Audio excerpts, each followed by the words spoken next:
우리가 읽은 본문의 말씀 에스겔 37장 1절에서부터 6절까지 말씀 우리가 함께 읽었죠. 오늘 말씀에 대한 제목은 마른 뼈가 살아나리라. 자, 이 제목이 의미하는 것은 부활을 의미하는 것이 아닙니다. 오늘 본문의 말씀에 보게 되면 특별히 2절 말씀 하반부에 그 골짜기 지면에 뼈가 심이 많고 아주 말랐더라. 자, 이 말씀은 이스라엘 백성들의 그 절망적인 모습을 묘사해 주는 그러한 말씀이죠. 이러한 절망 가운데 있는 바벨론 포로로 잡혀와 있는 가운데, 그리고 그들은 이제 오늘 말씀에 보게 되면 이스라엘 백성들이 어떠한 영적인 상태였는가 하는 것을 우리에게 알려주는 말씀이죠. 패역한 자들이었고, 자, 하나님을 배신했던 자, 그러한 영적인 그러한 패역한 자들, 그러한 죄 가운데 있었던 그들이 이제 그 바벨론의 포로로 잡혀와 있는 그 이스라엘 민족, 그 이스라엘 민족의 회생, 자, 회생의 그 새로운 시작을 알려주는 그러한 말씀입니다. 동시에 우리는 이러한 말씀을 통해서 우리의 메마른 삶에, 영적으로 메말라 있는 그러한 삶에 이제 하나님께서 우리에게 말씀, 오늘도 이 하나님께서 에스겔 선지자에게 말씀을 통해서 하나님의 말씀을 그 마른 뼈들에게 태어나게 하심을 통해서, 말씀을 통해서 생기, 하나님의 영이 부어짐을 통해서 새로운 그런 삶을 살게 되어지는 그런 모습을 우리가 볼 수 있죠. 바로 하나님의 말씀을 통해서 우리에게 새로운, 우리의 영적인 메말라 있는 그런 삶의 새로운 삶의 시작을 새롭게 회복되어진, 회생되어진 그러한 삶을 우리가 이러한 말씀을 통해서 살아갈 수 있는 그러한 힘과 용기를 우리가 얻을 수 있게 되어지죠. 바벨론 나라 느부갓네살 왕은 이제 이스라엘 그 왕 가운데 여호와긴 왕이 이스라엘의 왕이었을 때 이스라엘 나라를 이제 포로로 잡아갔죠. 자, 그때 바벨론으로 끌려가는 사람들 가운데 에스겔도 포함이 되어 있었습니다. 에스겔 1장 1절과 2절이 말씀해 주고 있죠. 자, 에스겔은 이제 이스라엘 민족들이 바벨론에 포로로 끌려갔을 때 그곳에서 예언자로 부름을 받았습니다. 그것을 에스겔 1장 3절의 말씀이 말씀해 주고 있죠. 제가 그 말씀을 인용을 해보겠습니다. 갈대아 땅 그발 강가에서 여호와의 말씀이 부시의 아들 제사장 나 에스겔에게 특별히 임하고 여호와의 권능이 내 위에 있느니라. 자, 바로 이 말씀은 에스겔이 예언자로 부름을 받는 그러한 모습을 말씀해 주고 있는 것이죠. 예루살렘은 바벨론에 의해서 점령을 당하고 그리고 성읍과 성전이 파괴되었습니다. 에스겔은 이와 같은 절망적인 이스라엘 백성 한 가운데에 있는 것입니다. 바벨론에 끌려간 그 이스라엘 백성들은 에스겔 2장 말씀에 따르면 그들은 하나님을 배반한 그런 하나님을 배반한 패역한 백성이고, 그리고 마음이 굳었고, 그리고 하나님께 범죄한 자들이다라고 말씀에 기록이 되어 있죠. 자, 그들은 에스겔 2장에서 말씀하고 있듯이 하나님을 배반한 그런 패역한 백성들, 그리고 하나님께 범죄한 자들이었다라는 것입니다. 그래서 에스겔 2장 6절에서는 이제 에스겔 선지자가 처해 있는 그 현실을 다음과 같이 말씀해 주고 있습니다.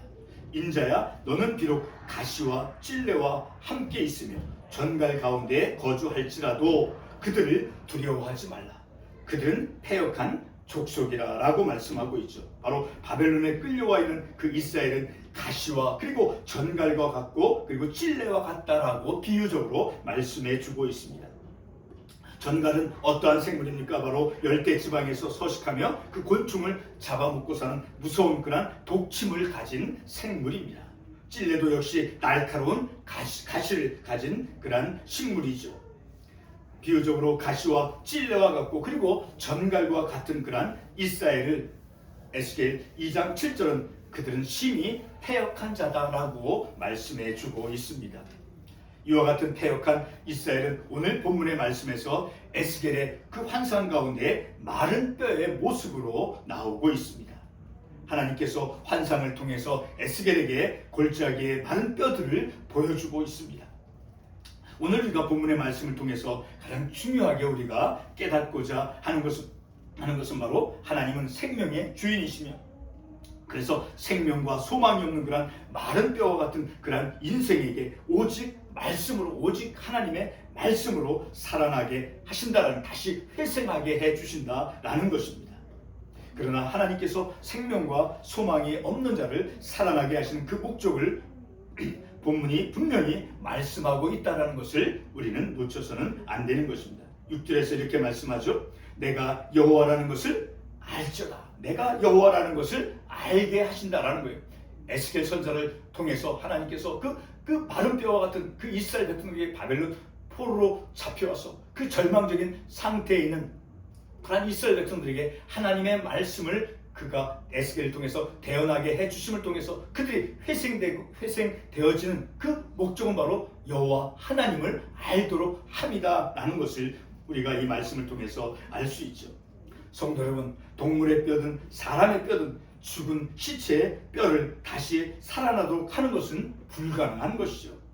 그러나 우리를 창조하신 창조주 하나님은 말씀으로 우주 만물을 지으셨습니다. 그리고 땅의 흙으로 사람을 지으신 후 생기를 불어넣어 사람이 생명이 되게 하셨습니다. 생명이라고 하는 것은 히브리어로 네페시 하야라고 하는 말로서 이제 살아있는 그런 생명, 그런 살아있는 생명을 의미하는 것입니다. 하나님의 영을 또한 생기라고 하는 것은 하나님의 영을 의미하는 것이기도 하죠. 바로 이렇게 하나님께서 사람을 지으신 후 생기를 불어넣어 사람이 생명이 되게 하셨다라고 하는 것은 바로 영적인 존재로서 사람이 되어졌다라는 것을 또한 의미해 주는 것입니다. 하나님의 생기 곧 생명력인 호흡이죠. 그 하나님의 생기가 사람을 영적이고 그리고 육적인 온전한 존재가 되도록 하게 한 것이죠. 오늘 본문의 마른 뼈들에게 이제 하나님께서는 에스겔을 통해서 세 가지 사실을 역사하셨습니다.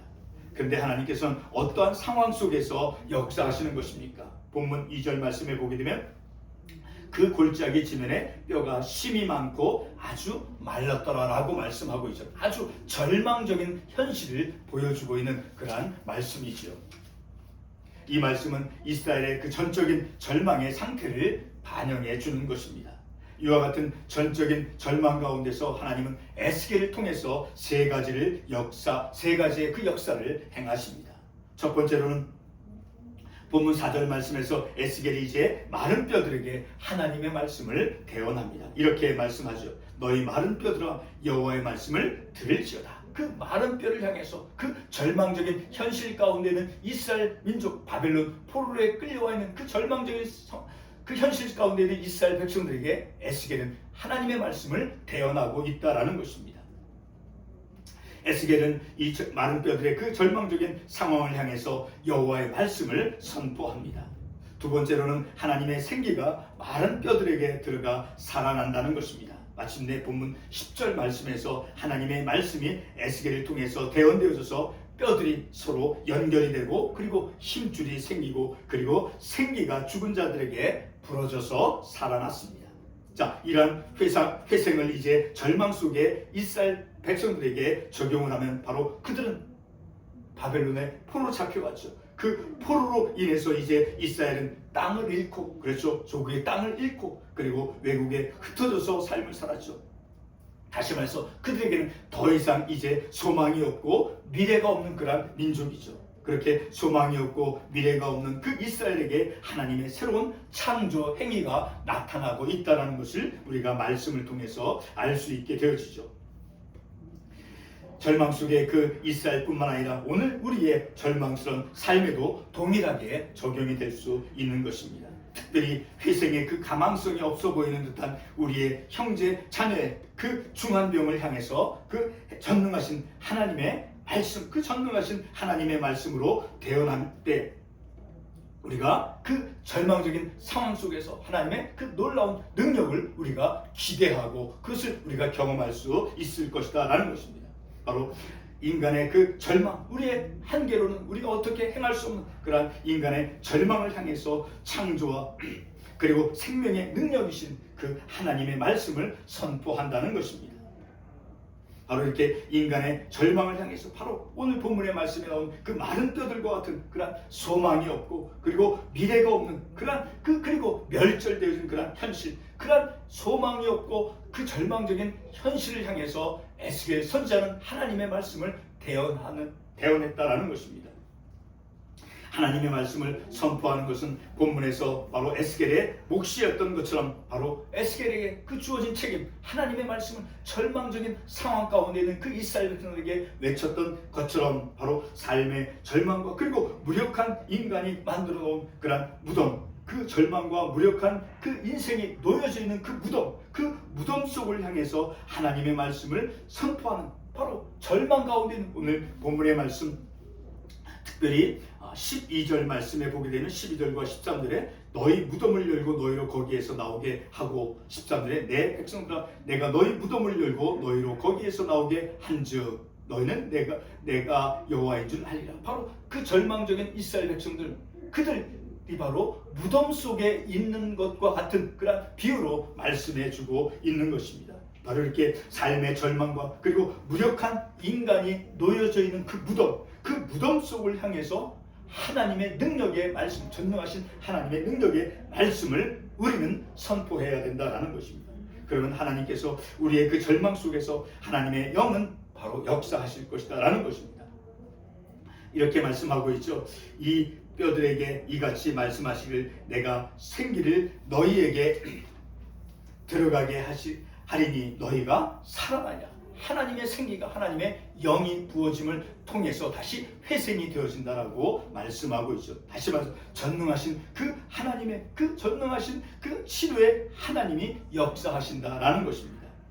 본문 6절 말씀은 절망 가운데 있는 인생이 하나님을 알게 될 것이다 라고 말씀하고 있습니다. 그 하나님의 능력의 말씀이 선포되어짐을 통해서 새로운 그 삶을 살게 되어질 수 있는 그런 하나님의 능력, 바로 그것이 하나님에 의해서 이루어진 것이다 라는 것을 알게 된다는 것, 하나님을 알게 되어진다라는 것입니다. 세 번째로 11절과 12절 13절 말씀을 주목해보고 결론의 말씀을 드리겠습니다. 무덤 속에는 소망이 없고 그리고 멸절되어 있는 상태이며 이러한 무덤으로부터 하나님께서 불러내신다 말씀하고 있습니다.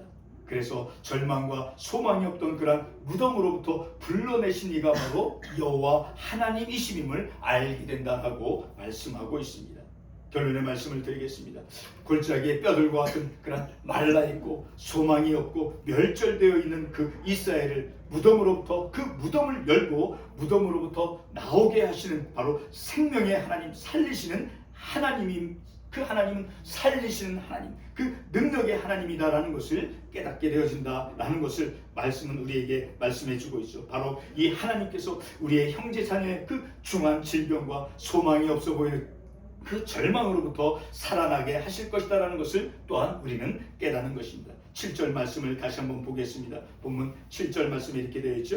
이에 내가 명령을 따라 태어나니 태어날 때 소리가 나고 움직이며 이 뼈 저 뼈가 들어맞아 뼈들이 서로 연결되더라. 하나님의 능력의 말씀이 그들에게 마른 뼈들을 향해서 선포되어질 때 바로 새로운 회생의 역사가 일어나고 있다는 것을 우리가 말씀을 통해서 알 수 있죠. 바로 그러한 능력의 말씀, 우리의 삶을 회복시키시고 이스라엘 백성들의 삶을 새롭게 회생시키는 그 하나님의 능력의 말씀이 선포되어짐을 통해서 놀라운 생명의 역사가 일어났다는 것을 우리가 말씀을 통해서 깨닫는 것이죠. 그러므로 우리의 어떤 절망적인 현실 속에서 우리의 절망적인 현실 속에서 우리가 할 수 있는 것은 하나님의 말씀으로 그 전능하신 하나님의 말씀을 대언함을 통해서 그 하나님께서 역사하실 것이다라는 것을 생명으로 회생시킬 것이다라고 생명으로 회복시킬 것이라고 하는 그 사실을 우리가 믿고 그 하나님의 능력을 의지하며 우리가 삶을 살아야 할 것입니다. 기도하겠습니다.